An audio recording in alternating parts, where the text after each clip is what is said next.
setshenziswa kakhulu nakhona ekutheni la ebelida khona uNathu elida inyunyana. How do we have or make a breakthrough ukuthi kuyongenwa kulezi indawo ebezinzima si understand ukuthi KwaZulu Natal ipolitiki yakhona ibinjani.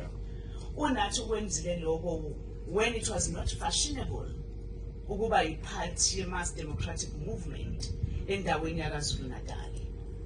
Kodwa waba brave. uNathi uphakamisile ukuthi kuma principles nama values e-Communist Party athi azi umakhelwane wakho ngoba ukuze sikhulume nge-freedom, but what is happening around you. Ama campaigns that we have as the Communist Party city, there is a big one that you know, where city, know your neighbor. uNathu kwenzile lokho and kufakazelekile wonke umuntu okhuluma la uthi uNathu was sensitive and knew ukuthi kwenzekani la ehlala khona. Sikubonile lokho even a leader ku-union uNathi, he could break all the walls uNathi eyolwela inhlalakahle yomuntu emsebenzini endaweni ehlala khona, because he knew ukuthi ukuze umuntu akhululeke makabe nenhlalakahle emsebenzini ekhaya endaweni ehlala khona, and he was a true leader uComrade uNathi. uNathi it's one leader obenobuhlakani njengamanje. I don't want to use igama ngithi sikwi-crisis, but eyingqinambeni naseyingxoxweni eyikhona eyinkulu engaziyo ukuthi siyayizizwa siyabona kukhulunywa ngazo. uNathi was that leader oyi-understandayo ukuthi when we talk of i-alliance yethu, we talk of i-SACP, Communist Party, iCOSATU, I add SANCO there. We understand fully ukuthi what is it esimesikhuluma nge-alliance yalwela kanjani sikuphi lapho. Even the discussions that are taking place right now, sikuzwa ngazuthi kunokuhilizisana. uNathi was one of those people okwazi ukuyichaza kahle ukuthi where are we, siqhubeka kanjani sikwi-alliance sithi inkululeko yomuntu omnyama siyoyilwela noma kunjani, sikhona siyimbutho siyi-mass democratic movement, and umuntu omnyama asikakafiki la isithi akafinyelele khona. This one comrade sazi ukuthi he was taking a lead, and he might not have been a leader of the Communist Party, but he understood the relevance of our alliance, and he knew it very well ukuthi akuyona into engalahleka noma kanjani, because iyalwelwa ngegazi labantu bama-leaders ethu, lilwelwe ngegazi nomuntu omnyama ukuze akwazi ukuhlala ekhululekile umuntu omnyama. So we'll always siyimisa i-leadership yabantu abanjengoNathi. Namhlanje siyi-Communist Party sizothi kubo konke okwenzakalayo, as I'm seated there, leadership yami, bafundisi bami, aphe kumnandi uhleli sithi there's so many struggles esaziyo ukuthi besingakafiki kuphi.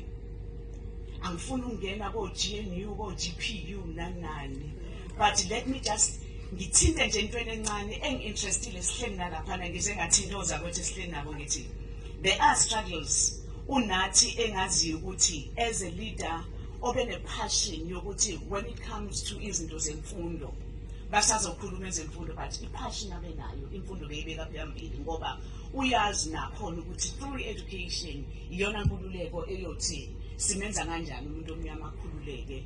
uNathi kuthintiwe izinto zo-social economy. I cannot get into that because ubengeke afike akhuluma athi now we're dealing with social economy, of which is the cornerstone of the Communist Party and how we are building abantu abamnyama. Kodwa kukhulunywe ngeyitokufela. Those are the things abeyiphile ngathi. Njengamanje njengoba ngihleli nje ngiyahleka ngithi sikhuluma ngezinto zobhela bill and so forth. I-issue ye-language uNathi ubeyazi ukuthi sithi iy'limi zethu asibuyele kuzona. Uthi mase sihleli sithi sibuye siyikahle nathi, sithi siyihlanganele nje sabantu abamnyama siveteze manje. Sulthande bafundisi bami ulimi lwelangalela uthi angisho ngiyazi sekunzima ngesikhathi ukuthi sibuyele emasisweni silikhuluma ulimi lwethu, kodwa ubani oyopromoter if kungethina. yebo siyohlala sikhotha sibuyela kulona kodwa uma singayilweli izinto zethu kuyithina sithi siyoyilola ngama-policies but when it comes sibe practical kube yithina futhi esibuye sibaleke bazozosihleka ezinye izizwe and unathi ubekubhilivela kulelo. When we talk to the issues zo-Bella Bill, it's one clause ekhona lapho ethi akubuyelwe emuva sazi ukuthi iy'limi zethu siyilwela kanjani. Unathi it's one comrade esazi ukuthi ubekubhilivela kulelo and ubezokwenza. So sibuhlungu nje basilana ingane zakwethu kodwa sizobonga-ke mndeni kaNgcobo, sizobonga boMapholoba, sizobonga boMashiya Amahle, sizobonga aMashange sithi kungenzeka ukuthi hayi nokuthi ngenzeka akayisipendanga impilo ende unathi nani kodwa uyinikelile emphakathini, wayinikele ezweni wathi uyafisa ukulibona izwe lithuthuka. Ngiyacela ukuthi mase ngihlala phansi ngikhothe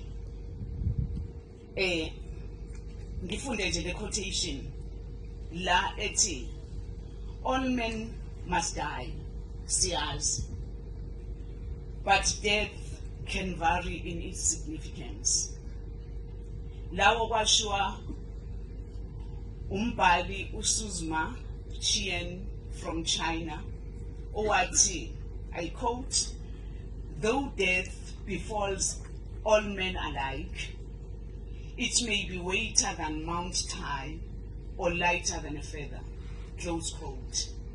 What does that mean? It says to die for people is weightier than Mount Tai, but to work for the fascist and die for the exploiters and oppressors is lighter than the feather. Angifuni ukuyichaza leyo, but as you get in here, ubone ukugcwala, ubone ukuthi kunjani, uvele ubone ukuthi akuyona i-lightweight leso ingcwaba namhlanje kodwa sizobe